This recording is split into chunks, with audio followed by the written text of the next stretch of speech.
Arinetwa is a digital lead at a marketing agency. This means that she spends most of her time using her phone and laptop, surveying digital platforms. This is my job, this is what gives me money, but then you have all these people bringing you down on the same platform. So you want to go off, but you can't go off at all. I can't lie that I've had a social media break.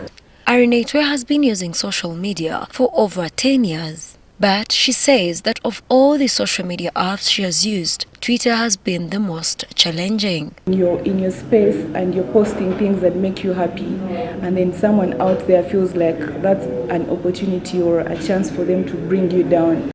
At some point, a stranger social media user photo-altered her image. This traumatized her and affected her self-esteem. I remember he shaved off my hair and my original picture had hair. So it's going through rounds, WhatsApp groups, and people calling me, asking me, Rita, what's wrong? Do you have cancer? I'm like, no. At the end of the day, you're emotionally affected. You feel so low because you wake up and everyone is laughing at you. She always wondered why a stranger would try to bring her down. People are struggling with so much baggage in their hearts, and they are looking for where to put it. They want to release it, but they don't have where to release it to. Bullying others and using social media to hurt others are hurting themselves.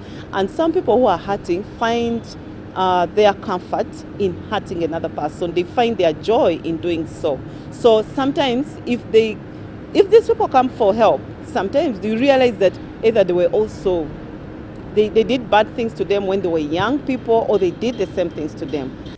Whenever she was abused, Arinetwa would retaliate, which misrepresented her identity.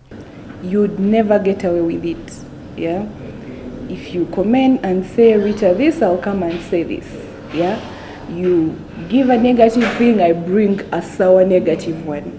Way back, I didn't have like so much even work to do, but today you have, this is where you make your money from. It's a Twitter app. You have all these gigs every week, every month, and then your clients are on that same app. So you're engaging a stranger who doesn't have anything to lose. Evelyn Koni Harono, a psychologist at Makerere University, says there are manifestations of realizing that someone is mentally challenged on social media. Some of them begin to change the language. People write, actually social media is used a lot for crying. Sometimes someone all of a sudden wakes up and starts posting pictures, posting everything about themselves.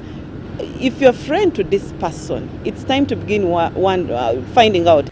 According to her, the mental challenges leave people incompetent where they're expected to be productive. If it's a job, they'll not perform well. If it's a student, it will affect the performance. If it's a family, it's going to affect relationships. Digital platforms are not for teenagers whose brain is still developing. This takes away part of their development process, and when they are bullied, their easiest way out is suicide. They do not know how to react and act when they are feeling sad. We are getting a lot of suicidal thoughts and ideations. She has advice for social media users on how to remain mentally stable. If you work on social media, I know that every job has a time limit.